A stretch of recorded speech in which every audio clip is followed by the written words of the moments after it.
Salut les filles, donc aujourd'hui je reviens dans une nouvelle vidéo pour vous présenter mes flops du moment. Donc je suis désolée si je parle un peu du nez, j'ai un rhume, j'ai mal à la gorge, donc voilà, tant pis. Alors, j'ai sélectionné des flops que j'avais depuis un moment que je ne me servais plus. Donc c'est des produits que je ne me servais plus parce que tout simplement je ne les aimais pas.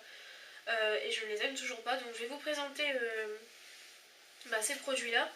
Donc il y a 1, 2, 3, 4, 5 flops. Donc on va commencer par la marque Sephora. Donc j'ai un gommage pour le corps de chez Sephora. Donc c'est le gommage à la goyave passion. La goyave aux fruits de la passion. Donc il fait 150 millilitres. Voilà, et on peut le conserver 18 mois. Donc bref, on s'en fout de ça un peu. Donc ça se présente sous cette forme là. Et le truc c'est que l'odeur est vraiment hyper chimique. C'est vraiment... moi je déteste les odeurs chimiques. Et quand j'utilise ça sous la douche, et ben, je peux pas m'en empêcher, il faut que je rince tout de suite parce que rien que quand je l'applique juste comme ça et l'effleurer sur ma peau, bah, je supporte pas. Je ne peux même pas continuer de faire le gommage, il faut que je rince parce que je trouve que ça sent vraiment hyper chimique. Enfin, ça sent vraiment le truc synthétique, chimique, ça sent vraiment pas bon. On sent bien que le parfum qui est dedans, c'est pas naturel.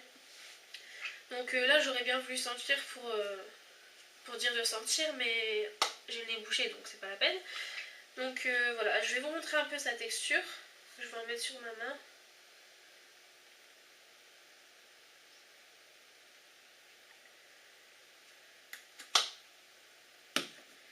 Donc voilà la texture du gommage.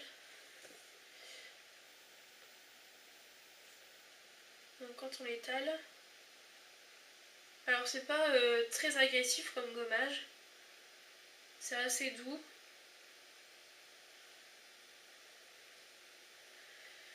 Mais même les grains qui sont à l'intérieur, on n'a pas l'impression que c'est des grains... des grains par exemple quand on a un gommage, un exfoliant avec des petites graines de fruits et tout, c'est agréable. Et là c'est des petites graines blanches, des petites boules blanches, on a l'impression que c'est du sel. Enfin, je trouve que c'est pas agréable du tout à utiliser comme produit. Donc voilà, je sais pas si vous verrez les petites billes là. C'est vraiment pas du tout agréable à utiliser, je trouve. Donc voilà, vraiment un flop. Donc pour la qualité déjà, ça va. Ça fait pas un super bon gommage, je trouve. Enfin, c'est un gommage, mais je trouve qu'il y en a qui sont moins chers que celui-là. Il n'est pas très cher, je sais plus, je pense qu'il doit être aux alentours de 3-4 euros ou peut-être un peu plus, je sais plus du tout. Je trouve des gommages qui sont beaucoup moins chers, ou plus chers, ça dépend. Mais même ceux qui sont moins chers que celui-là font vraiment aussi bien l'affaire et sont même meilleurs au niveau de l'odeur aussi, parce que c'est vraiment une odeur que je ne supporte pas, c'est vraiment chimique. Donc si vous aimez les odeurs naturelles, fraîches, des odeurs qui sont très agréables, qui sentent bon les fruits, etc., bah, ne vous tournez surtout pas vers les gommages de chez Sephora, parce que c'est vraiment pas terrible. Donc voilà, en plus quand je regarde dans les ingrédients, il y a vraiment beaucoup de trucs chimiques, c'est vraiment hallucinant. Donc voilà. Ensuite, toujours de chez Sephora, j'ai un lait pour le corps. Voilà, donc comme ceci. Donc c'est à la fleur de monoï et à la fleur de tiare. Donc ça se présente sous cette forme là. Alors là, déjà le truc qui m'a un peu ce qui m'a un peu monté à la tête, c'est que c'est censé être un lait pour le corps et ça fait que 50 millilitres. Donc vous le payez 2 euros, ok. On le paye 2 euros, c'est pas cher, mais 50 millilitres, voilà quoi. Je préfère mettre un peu plus cher et avoir un grand format de 200, 400 millilitres ou 300 millilitres ou 250 ou 200 même, que d'avoir un truc comme ça tout petit à 2 euros et que je m'en sers jamais. Donc là pareil, l'odeur c'est hyper chimique. Ça sent vraiment pas... ça sent bon, mais c'est vraiment chimique quoi, donc c'est pas agréable. Donc en plus le truc c'est que c'est vraiment très liquide, donc ça hydrate pas super bien la peau. Voilà, c'est vraiment pas terrible. Je vais vous montrer à quel point c'est liquide.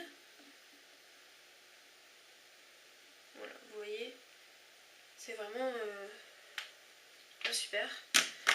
Donc voilà la texture. Et quand on l'étale, c'est vraiment super fluide quoi. C'est... Je sais pas, c'est pareil, ça donne pas envie de l'utiliser sur soi. Quand on s'hydrate le corps, moi j'aime bien avoir quelque chose de crémeux, de doux, de voilà, quelque chose qui est un peu plus épais, qui est plus confortable et plus... qui est plus attirant à utiliser que ça. C'est vraiment trop fluide quoi. C'est... Je sais pas, j'aime pas du tout franchement. L'odeur elle me lasse, je trouve que ça sent vraiment hyper... des trucs trop chimiques et tout, j'aime vraiment pas du tout. Après leur packaging, c'est le seul truc que j'aime bien sur le produit, à peu près. Donc voilà, je suis vraiment déçue du produit. Ensuite on va passer à la marque Les Cosmétiques. Alors c'est une marque que j'affectionne pas mal quand même. J'aime beaucoup cette marque même, je dirais. J'ai pas encore tout testé, mais j'ai déjà testé un masque à l'argile verte que j'aime beaucoup. Et là j'ai testé une crème pour les pieds, donc ça s'appelle Pretty You. Pretty You. Voilà. Donc c'est une crème pour les pieds secs. Donc c'est une crème pour une hydratation intense des pieds, hydratation longue durée. Donc déjà je suis folle du packaging. Je tiens quand même à le dire. Voilà, c'est vraiment un très très beau packaging, c'est vraiment un bel écrin, c'est magnifique. Donc je l'ai quand même bien utilisé pour vous montrer. Il reste plus que ça. Donc j'utilisais avec ma maman. Voilà. Alors, ce qui m'a lassé chez ce qui m'a pas plu chez cette crème, c'est que déjà j'ai la peau très très sèche au niveau des pieds, mais vraiment très très sèche. J'ai des plaques d'eczéma, donc c'est vraiment la galère totale. Mais bon, voilà, donc avec les crèmes que j'achète habituellement, j'arrive à calmer mon eczéma et à bien hydrater mes pieds. Ce que j'arrive pas à faire avec cette crème, quand je la mets, c'est vrai que sur le coup ça hydrate, mais en fait ce que je fais moi c'est que le soir après avoir mangé, je prends une paire de chaussettes, je mets vraiment une bonne couche de crème sans bien la faire pénétrer pour que ça hydrate bien et qu'elle pénètre toute seule. Je mets une bonne couche et je mets ma chaussette par-dessus, puis je vais me coucher. Et je laisse comme ça faire un espèce de bain en fait à la crème toute la nuit. Et le lendemain quand je me réveille, bah, la crème a bien pénétré dans la peau et tout, c'est super doux. Par contre au bout de quelques heures, bah, c'est déjà sec. Donc avec cette crème là, c'est vrai que c'est pas terrible. Puis l'odeur elle est assez prenante. Au début je trouvais que ça sentait super bon. Bon, j'arrive un petit peu à sentir. Mais après ça lasse un peu quoi. Enfin voilà, je me suis un peu lassée. Puis au niveau de l'hydratation, c'est pas vraiment super. Bon, pour le prix, c'est sûr que c'était pas hyper cher. Je pense qu'elle devait faire... je sais plus du tout. Bah, je pense qu'elle faisait quand même 6 euros ou un truc du genre, ou 4 euros. Je sais plus du tout en fait. J'ai le souvenir qu'elle faisait 6 euros, mais je sais plus du tout. Je vais essayer de retrouver les prix sur internet et je vous les mettrai en barre d'infos. Mais je préfère vachement à ça mes produits de chez Dove pour m'hydrater même les pieds au niveau de mon eczéma. Ça va vraiment bien que cette crème là. Donc voilà. Surtout que là c'est une crème pour les pieds très secs.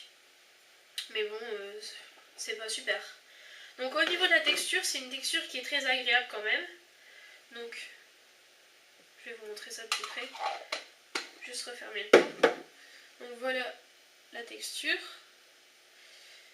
Et alors, au niveau de l'application, c'est assez crémeux, assez onctueux, c'est vraiment une bonne texture. J'ai beaucoup aimé la texture, mais au niveau de l'efficacité, j'étais un petit peu déçue quand même. Donc voilà, c'est pas une crème que je rachèterai parce qu'elle m'a vraiment lassée. À force, je l'utilisais même plus. Donc voilà. Ensuite, j'ai un produit de chez ELF, donc c'est le Cream Eyeliner, dans la couleur Black. Donc le souci, le seul truc pourquoi déjà je l'aime pas, c'est que... En fait, il n'y a pas grand chose que je pourrais dire là-dessus. Le seul truc qui m'a vraiment énervé, enfin ça m'a pas vraiment énervé, mais ça m'a vraiment déçu, c'est ça. Alors je sais pas si on va voir, voilà. vous voyez le truc qui bouge, c'est vraiment désagréable. Bah, le truc il est tellement sec qu'on peut pas l'utiliser, il est vraiment inutilisable. Déjà au début quand je l'ai acheté, ça fait même pas un an que je l'ai testé d'ailleurs. Quand je l'ai acheté et que je l'ai appliqué, c'était mon premier eyeliner crème que je testais. Donc je me disais ah oui c'est bien, il est super. Et au fur et à mesure du temps, je me suis rendu compte que il devenait hyper sec, que ça allait vraiment plus pour les cheveux qui partent en vrille, ça m'énerve, que ça allait vraiment plus pour l'appliquer, qu'il était vraiment très très pâteux, ça faisait des grumeaux, c'était sec. Voilà, ça m'a vraiment saoulée. Surtout qu'un eyeliner ça fait même pas un an que je l'ai, en même pas 3 mois, on dirait que le truc il a muté quoi, c'est vraiment incroyable. Enfin, j'exagère un petit peu, mais je suis déçue d'avoir mis quand même 4 € et quelques dans ce produit là. Et d'avoir ce résultat là. Alors que j'en ai un autre, donc là c'est vrai que c'est pas le même prix non plus. Donc le Lasting Drama de chez Je mets Maybelline, ou même ceux de chez Catrice, ils sont au même prix, de chez Catrice, de chez Essence, même de chez Catrice je pense qu'ils en font, qui sont au même prix et qui sont vraiment plus crémeux, plus faciles à utiliser que celui de chez ELF. Donc voilà, celui de chez Je mets Maybelline que j'utilise assez souvent, qui est toujours aussi crémeux, que j'adore. Voilà. Donc c'est vrai que c'est pas le même prix, j'ai dû le payer 11 € ou quelque chose de ce prix-là. Enfin dans les alentours de 11 €, de 10-11 €. Mais là vraiment j'ai été satisfaite comparée à celui-ci. Et même ceux de chez Catrice et de chez Essence, ils sont vraiment beaucoup plus faciles à utiliser. J'ai déjà pu les tester en magasin et franchement c'est le même prix et c'est pas comparable. Donc voilà, pourtant ELF c'est une marque que j'affectionne beaucoup. J'ai tous leurs fards à paupières, j'ai tous leurs vernis presque. Donc c'est pas, me dites pas en commentaire ouais c'est pas sympa de critiquer ou quoi, c'est vraiment je critique pas du tout. Je dis juste que j'ai été déçue par ce produit là parce que les autres produits je les adore. Il y a des produits que j'aime pas comme tout le monde. Je pense que n'importe quelle marque, pardon, on peut pas aimer tous leurs produits. Donc voilà, moi c'est sûr que j'ai pas aimé ce produit, mais il y en a vraiment d'autres que j'ai beaucoup apprécié. Donc ne soyez pas méchants dans vos commentaires s'il vous plaît. Voilà. Et ensuite, donc dernier produit qui m'a déçu. Donc c'est un fond de teint que j'avais acheté au mois de septembre avec une amie. Donc c'est de la marque Smooth Thread. Voilà, et donc c'est le fond de teint Pureté Minérale Pure. Voilà, donc c'est un fond de teint enrichi en vitamine C et en huile de jojoba. Donc en fait je voulais quelque chose qui soit vraiment très léger, pas trop couvrant pour finir l'été.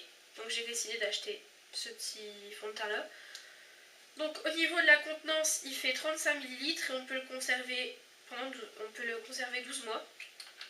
Au niveau de l'embout, c'est un embout qui est comme ceci. Voilà. Et au niveau de la couleur, c'est vraiment une couleur qui est assez bien. Qui est un petit peu orangée malgré tout. Mais ça va encore. Donc je vais vous montrer.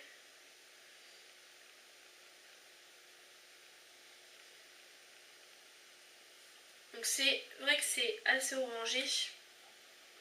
D'où pourquoi je l'aime pas déjà. C'est vrai que quand je le mets sur la peau, ça fait pas du tout le même effet que quand je le mets sur mon visage, c'est pas du tout le même effet que quand je le mets sur ma main. Mais alors là, je sais pas si c'est en le conservant plus longtemps qu'il a fait cet effet là. Mais là, il est vraiment très très orange. Je sais pas si vous pouvez vous rendre compte avec la lumière. On voit que dalle. Bon bref, bon, on voit rien. Alors donc ce fond de teint je l'aime pas parce que déjà même poudré il tient pas du tout. Il me fait briller parce que j'ai la peau mixte à grasse et donc il me fait briller. Et je le trouve vraiment trop gras. Il colle un peu en fait sur la peau, il colle un peu. Et le rendu n'est pas super et il est vraiment très orangé. Donc voilà, je ne l'aime pas du tout. Et donc voilà, c'est fini pour les flops, vous me direz en même temps c'est pas mal. Donc ça faisait longtemps que j'avais pas fait ce genre de vidéo, sur mon ancienne chaîne j'en faisais quelques fois. Donc voilà, là j'avais envie de vous faire une petite vidéo flop. Et demain, si j'ai le temps, je vous filmerai la vidéo favori du mois de février 2012. Voilà, donc en plus j'ai eu pas mal de favoris pendant le mois de juillet. Surtout au niveau cheveux d'ailleurs, j'ai remarqué, donc voilà, je vous ferai part de tout ça. En attendant, portez-vous bien, je vous fais de gros bisous. N'hésitez pas à réagir face à mes flops en commentaire. Si vous avez aussi testé des produits de la marque que je vous ai présenté, par exemple le gommage de chez Sephora, parce que je sais que beaucoup d'entre vous l'ont déjà testé. Ou n'importe quoi, la crème de chez les cosmétiques, la Pretty You, l'eyeliner crème de chez ELF, le fond de teint Most Trend. Bah voilà, n'hésitez pas à réagir. Portez-vous bien, je vous fais de gros bisous et puis je vous dis à bientôt.